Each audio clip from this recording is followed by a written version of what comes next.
আমার বাসা সিলেট বিভাগের বিয়ানীবাজার থানার একটা গ্রামে। তাই জরুরি কাজে আজ হঠাৎ করে সিলেট শহরের উদ্দেশ্যে রওনা হলাম। বাসে করে যাচ্ছিলাম, প্রচন্ড ভিড়।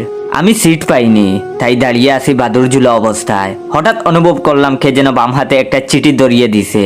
পিছন দিকে তাকিয়ে দেখি একটা মেয়ে বাসে বসে মাথা নিচু করে হাসতেছে। বুঝতে বাকি নাই চিঠিটা ওই মেয়েটাই দিছে। এই প্রথম কোনো মেয়ে আমাকে চিঠি দিছে, তাও আবার রঙিন চিঠি। আবেগটা কোন পর্যায়ে গেছে বলে বুঝাতে পারবো না, কিন্তু দুঃখের বিষয় বাসের মধ্যে চিঠি পড়ার পরিস্থিতি নেই, প্রচন্ড জাকি।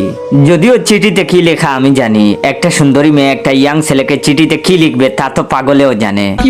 তারপরেও ভদ্রতার খাতিরে মেয়েটার মুখ থেকে শোনা লাগে, তাই দুপা পিছিয়ে মেয়েটার কাছে গিয়ে বললাম, চিঠি পিঠি পড়তে পারবো না, যা বলার মুখে বলুন।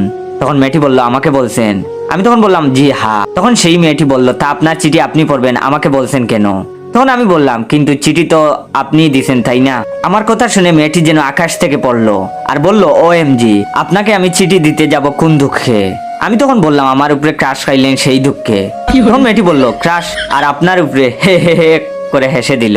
ওয়েট, ভিডিওটা শেষ করার আগে আপনাদের কাছ থেকে একটু সময় নিচ্ছি। আপনারা দয়া করে আমার রিয়েল পেজ ইওর জয়কে ফলো দিয়ে রাখবেন, আর রিয়েল পেজ থেকে ভিডিওটা দেখলে অবশ্যই বেশি বেশি করে শেয়ার করবেন।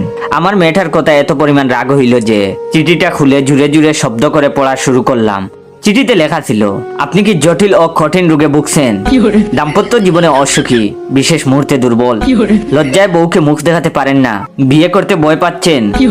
তাইলে আর দেরি না করে কলিকাতা হারবাল খান, এক ফাইলেই যথেষ্ট, কোনো পার্শ্ব প্রতিক্রিয়া নেই, বিফলে মূল্য ফেরত। মেয়েটা এইসব শুনে বাসের সিটে হাসতে হাসতে গোড়াগড়ি খাওয়ার মতো অবস্থা।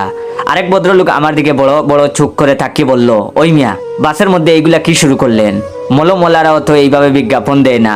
আরেকজন লোক সাদা শার্ট কালো প্যান্ট পরা, তার হাতে এই রঙিন চিঠি এতগুলো। তিনি আমার কাছে এসে বললেন, ভাই আপনিও কি আমাদের কোম্পানিতে জব করেন? আমি তারে কি উত্তর দিমু? আমার মনের দুঃখে মনে হচ্ছে বাসে ঝুলানো এই খাঁচা ফেনে দড়ি বাইন্দা ঝুলে সুইসাইড করি।